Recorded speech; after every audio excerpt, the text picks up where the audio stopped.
Hey everybody, this is David Schmidt, and thank you so much for being here this evening.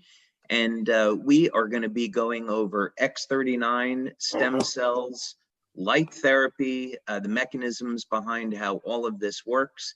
And I think you're going to find it really interesting because we're going to be exploring some very interesting material together. So with that, let's go ahead and get started. Now, I thought where we might start this evening, since there are so many scientific-minded individuals on the line today, I understand we have quite a few healthcare practitioners on the line with us, thought I might dig a little bit deeper into this presentation on the science than what we might normally do.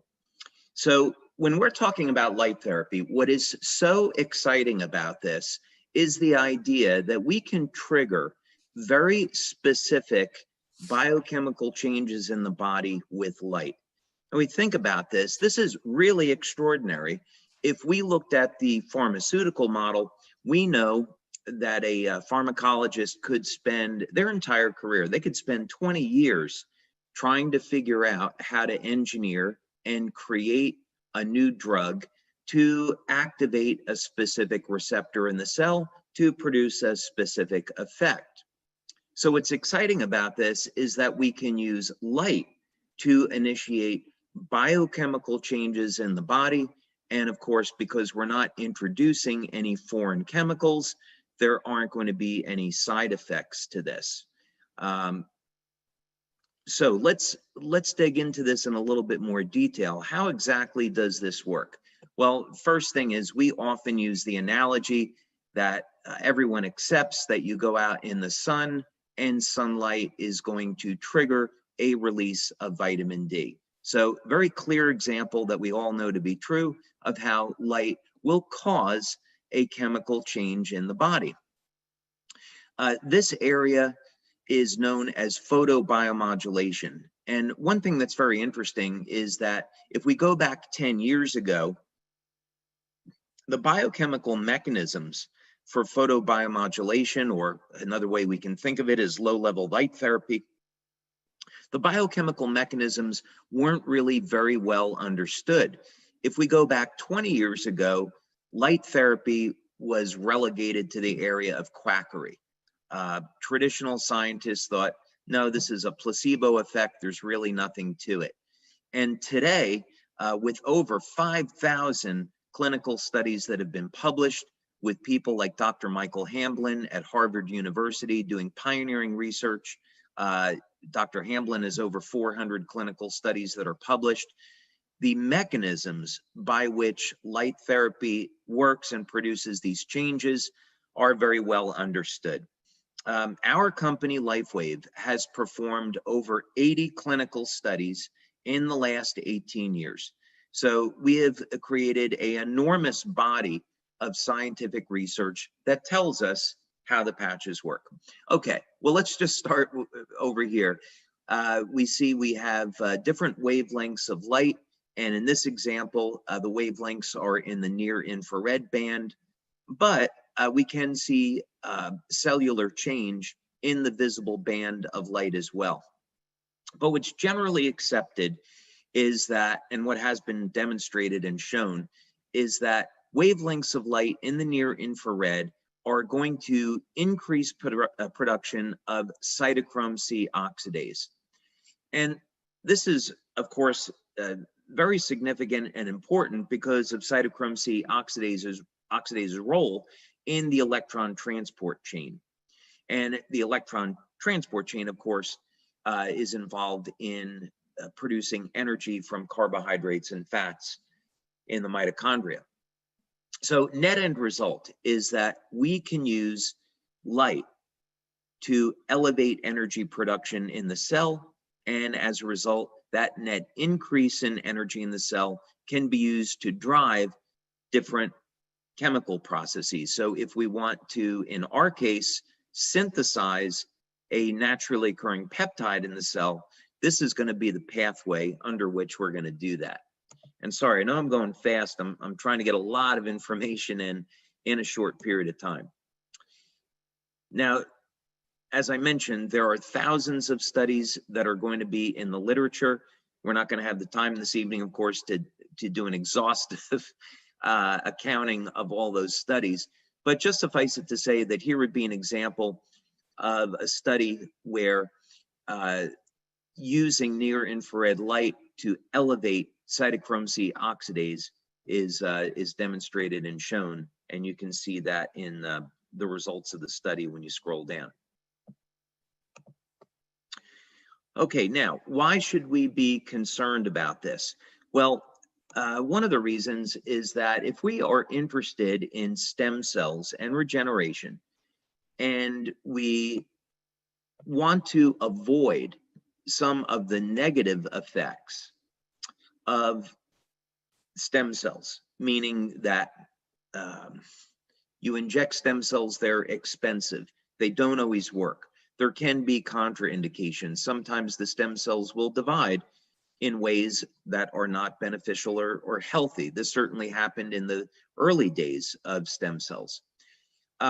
What if we could use light to elevate a peptide known to influence the activity of stem cells in the body? And that's exactly what we're doing here. Now, Dr. Lauren Picard has spent over 45 years investigating copper peptide. As a matter of fact, he is the scientist that discovered copper peptide. And there's two peptides here that we're interested in, GHK and GHK-Cu. The difference is that what we've seen in our studies, which I'll show you in a moment, is that first X39 will elevate GHK, and then GHK will bond with copper ions. It has a very high affinity for copper, and both GHK and GHK-Cu are going to show a number of metabolic benefits, but specifically, we're going to look at the role of GHK-Cu in stem cells. So here is a study that I think you would find of interest because it shows the role of GHK in regeneration. This was published in 2015. And the mechanism is extraordinarily interesting. When we think about how are human beings going to benefit from stem cell therapy, we often think in terms of injecting young, healthy cells into the body. And that's certainly one way to do it. But what if we could take the endogenous, naturally occurring stem cells that are already in our body and get them to function like younger, healthier cells? And this is one of the really exciting things about copper peptide. You can see here that one of the things that was discovered by Dr. Picard is that about 4,000 genes are regulated, either up or down regulated, but essentially resetting those genes to a younger, healthier state. So this means that the stem cells can behave like younger, healthier cells. Here's a later study that was published in 2018. And when Dr. Picard began to see the regenerative effects of copper peptide, he then, of course, naturally concluded that copper peptide must be showing a role in stem cells. And of course, it turned out that he was correct. And what is actually going on here? Several things to be very interested in. First, copper peptide is going to reset cells to a younger, healthier state by altering gene expression. Then those stem cells are mobilized through increased expression of P63. And here is a study that was actually looking at that. What happens when you elevate copper peptide in the skin? Now, not only will copper peptide increase the ability of stem cells to get to an injury site, but in addition, copper peptide has been found to revert the stem cells in the skin to pluripotent stem cells. So this means the total number of circulating stem cells increases. And in other studies that have been published, this leads to regeneration of damaged tissue. So we, of course, have done a significant number of studies, and you can find them here. We're not going to have time to go over all of these this evening. We have 9 clinical studies that we've completed so far on X39. Because of COVID, there have been delays in getting those published. We have one in particular I'm really excited about. It's a 50-person double-blind study on looking at X39 on how it elevates copper peptide. We have the predecessor to that that you can see here that was published. But basically what we show is that within the first 24 hours, X39 elevates GHK. And this is why when you look at metabolic studies that we've done on X39, it shows that most people are going to start to feel results in as little as 24 hours, and vast majority within the first 7 days. Okay, let's back up a little bit here.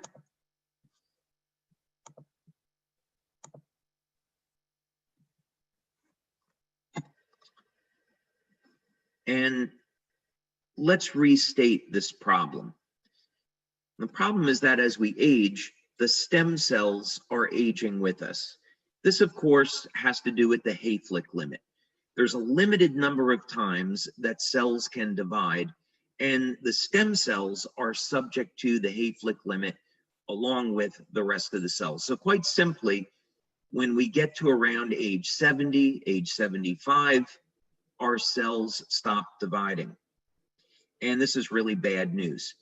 Anybody that has gotten over the age of 60 or 70 knows that their ability and their capacity to heal and recover from an injury has slowed down dramatically.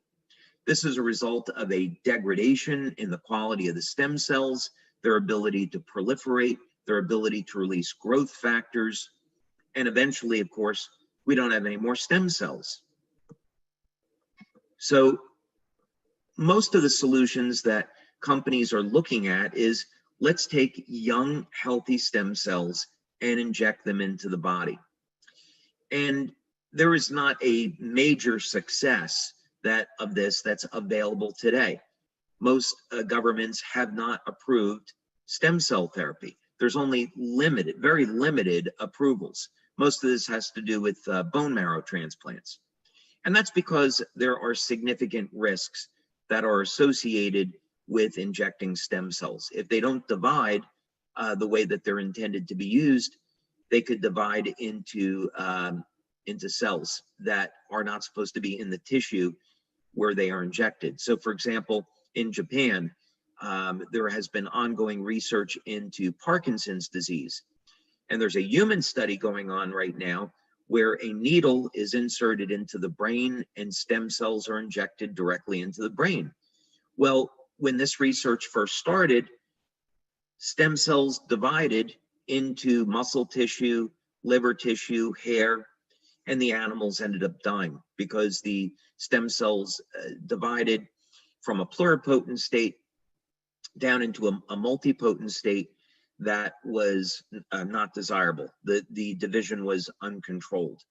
So these are some of the risks associated with stem cell science as it is today. But of course, that's going to change in the future. So what we want to do is make stem cell science affordable, safe, effective, and available to everybody. So how are we going to do that? Well, as Robin was saying, I have over 100 patents now. I reached that milestone this year. Those are 100 issued global patents with many more that are pending. And over 70 of those are just in the field of stem cells and regenerative medicine. And we've spent over $4 million over the last 12 years in developing X39. And research, of course, is ongoing as we find new ways to utilize our technology with respect to stem cells. Some of the early research we did was with the National University of Ireland in Galway at their Regenerative Medicine Institute. This research was actually funded by Scientific Foundation Ireland, and Remedy, by the way, and NUIG is in the top 2% of universities globally in the field of stem cell research. So when you go over to the west coast of Ireland and you're at this institute, you can find all of the major healthcare companies doing research there. In any case, this is a technology that I invented and we developed at our laboratories in San Diego. And this is a novel form of electromagnetic therapy that we have shown can mobilize and activate stem cells. This was a standard rabbit model that we used after we went from our initial laboratory work.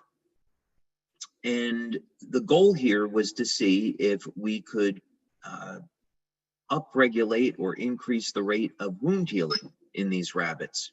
So a diabetic ulceration was formed over a period of 7 days. And then we had a control group and a group that was treated with this electromagnetic coil. And we looked at the rates of regeneration. And in this very first trial, we were able to hit statistical significance and see that just using energy, we could activate the stem cells. We didn't need to use a stem cell injection. Now, what was also really significant about this study is that when you apply stem cells directly to the site of a ulceration, the rate of wound closure is identical to applying an external electromagnetic field. So this was the first indication that we had that you didn't have to give a stem cell injection. And that was really exciting. We could use energy to activate the stem cells in a body and accelerate wound healing, plus all of the other amazing benefits associated with stem cells. Now, at our labs in San Diego, we use a standard stem cell model. This is a planaria, and planaria have remarkable regenerative capabilities as a result of the sheer number of stem cells that are located in their bodies. And when you cut off the head of a planaria, it will regenerate in 17 days. The stem cell community is trying to figure out how could we get that down to 15 days? If we could do it maybe in a planaria, maybe we could do it in human beings. Well, this technology that I just showed you, we were able to get the regeneration down to 8 days and then eventually under 1 day. So imagine that, being able to regenerate the head of a worm in less than 1 day. What if we could apply a technology like that to human beings? That's going to be, of course, our ultimate goal. But this technology is very expensive, and so we want to be able to offer an affordable way for people to activate stem cells. So how do we do that? And how would this technology work? I'll take a glass of water. Okay, well, we are going to turn to light therapy for the answer to this, because I have been developing light therapy products now for 20 years. We have quite a bit of experience and knowledge in how to activate different biochemical pathways in the body with light. And we want to look at how can we do this? What are the control mechanisms for stem cells in the body? So the way this works is that instead of using a lamp or an LED or any type of electronic device, we're going to use a passive patch. You simply apply the patch to the body, and the patch will stimulate the skin with light. So we're not putting any chemicals from the patch into the body. The materials in the patch are completely sealed, and these materials are activated by your body heat the patch will stimulate the skin with light and produce a biochemical change. So just like sunlight will cause the body to make vitamin D, this technology will stimulate the skin with light, elevate copper peptide, and this will activate the stem cells. And by the way, for the practitioners that are here this evening, when we use the term activate, this is just another way of saying that we are enhancing the ability of the stem cells to proliferate and go to where they're needed. And that, of course, is going to be the site of inflammatory cytokines where there's an injury. We know stem cells are attracted to that type of inflammation. So very simple way to think about this is that this is a new form of low-level light therapy. And we're using low-level light to elevate GHK-Cu, or copper peptide. And so, of course, the advantages of copper peptide are extraordinary. We get to reset thousands of genes to a younger, healthier state. As a matter of fact, in early research, if you were to take for example, liver cells from somebody 75 or 80 years old, put them in a solution of copper peptide, those cells start to behave like younger, healthier cells. If all we were doing with X39 was just simply allowing old stem cells to get to an injury, that of course would not be very effective. So what really makes this product effective is the fact that copper peptide is a very powerful gene modulator, can get those stem cells to act like younger, healthier cells. And of course, now they can release growth factors, their motility rate increases, and people can experience healing at ages when normally they would not be able to. Okay, so we've got 9 studies on X39. First question is, how do we know that the X39 patch elevates copper peptide? So that was one of the first studies we did. It actually took us about a year to get through just method development. So we had to develop methods. We worked with 2 different laboratories, and these were microanalytical labs. And first we looked at urine analysis. Could we detect copper peptide in the urine? Then eventually we landed on doing blood studies, and the method development led to a procedure where we could detect copper peptide in blood. So this was our first pilot study. It was with 10 people. We've since repeated this, and we have a double-blind study now. Generally, when we want to look at copper peptide levels, we like to have people that are over the age of 50 or 60. The reason is copper peptide levels are going to be much lower in that group. So if we were going to compare copper peptide levels to people over the age of 60 compared to people in their 20s, levels of copper peptide are down 60 to 80% when someone's over the age of 60. We also want to find out if, this is light therapy, so we should be able to see an effect rapidly. So we want to look at taking a baseline and then doing another blood draw 24 hours later. And then as a matter of convenience, we look at a 7-day period. And very clearly, what we see to statistical significance is that within the first 24 hours, we see increases in GHK. We also see increases in GHK-Cu, but not to statistical significance at 24 hours. But of course, at day 7, we are well into statistical significance. Now, we've also done metabolic testing with X39. And this is important. This was we did 2 studies here. The first was a pilot. The second was a 50-person double-blind. Again, mean age was over the age of 60. And we want to look at short-term benefits. What happens to the metabolism in the first 24 hours and in the first 7 days. Well, one thing we were interested in was looking at synthesis of amino acids. And we saw that amino acids were upregulated. So, for example, we looked at the branch chain amino acids like leucine, isoleucine, and valine. And this was important because we had anecdotal information that athletes were recovering much more quickly from exercise. So we saw about a 30 to 40% increase in upregulation of leucine. So I think we've got some pretty good evidence that through elevating leucine, we're activating mTOR, increasing muscle protein synthesis.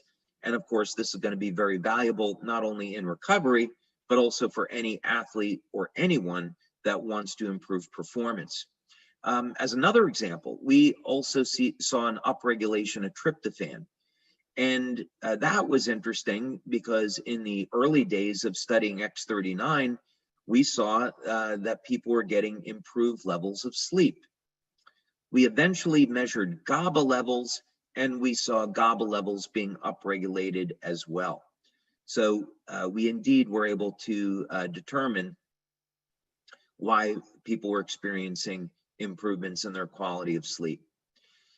We also saw improvements in memory with X39, and I'm going to show you another study, a separate study that we did looking at the brain. Very interesting, we saw statistically significant decreases in blood pressure in people that had elevated blood pressure. We also did measurements with heart rate variability.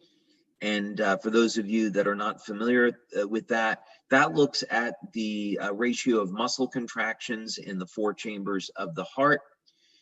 And this is important because heart rate variability can detect abnormalities in the function of the heart. And we saw improvements in heart rate variability. Overall vitality, we saw improved. Even breathing improved. Okay, and then on to brain mapping. And I'm going through this quickly so we can get to your questions. We can actually, do a much deeper dive into each of these studies. But just going through quickly because I know there are a lot of questions tonight. We have the privilege of working with Dr. Gaetan Chevalier. We've been working with Dr. Chevalier now for over 10 years. And Melinda Connor, actually, Dr. Melinda Connor, we've been working with her for about 10 years as well. Incredible researchers, and it's a privilege to work with them and their teams. Well, Dr. Chevalier was doing research into nuclear fusion at UCLA. He's an expert in laser spectroscopy.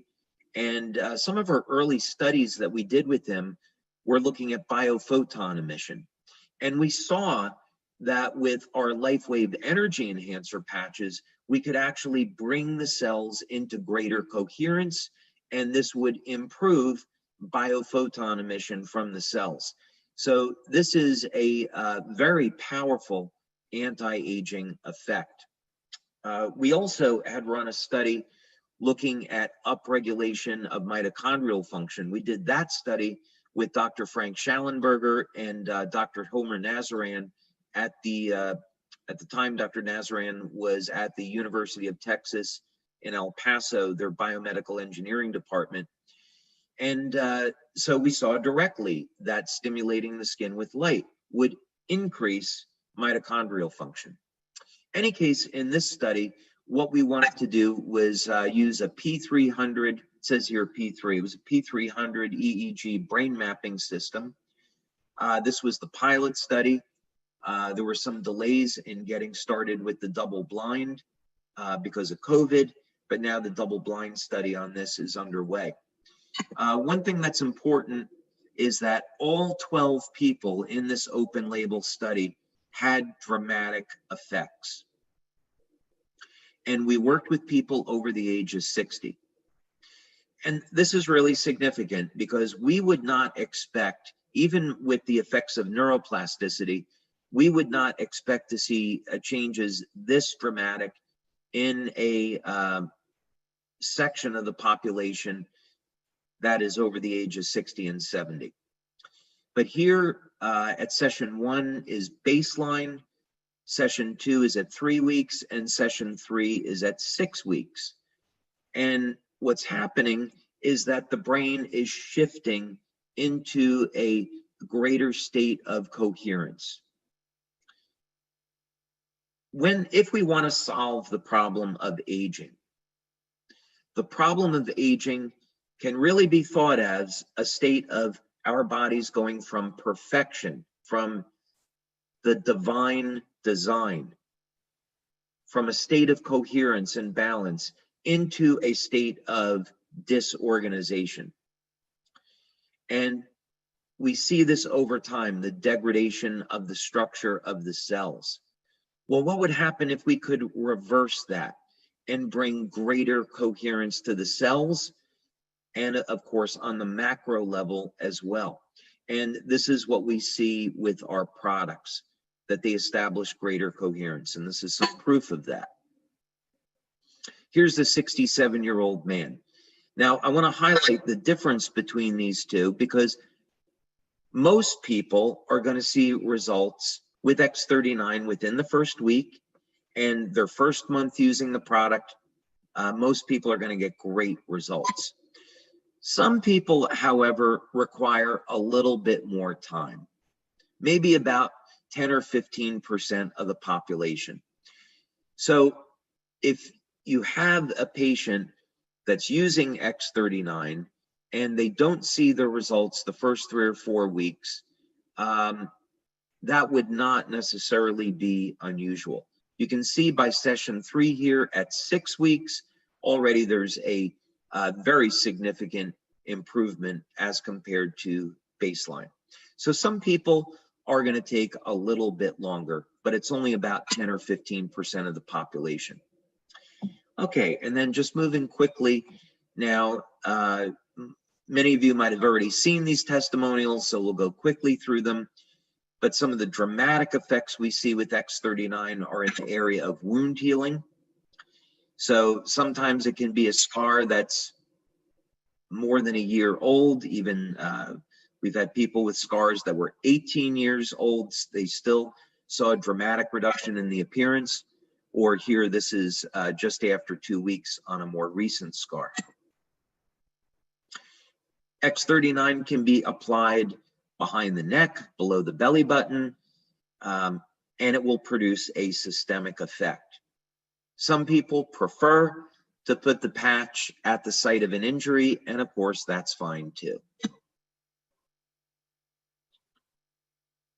So this is a young man who had a job interview coming up, and he was in an accident, and you can see within 5 days, he experienced a dramatic result. This one's really extraordinary. I was meeting with a doctor yesterday, and we were discussing a study on X39, and I showed him this picture, and he was absolutely blown away. Here's a gentleman that was in a car accident, nearly lost his hand, and yet 2 months later, virtually no sign of that injury. So this is the power of resetting stem cells to a younger, healthier state.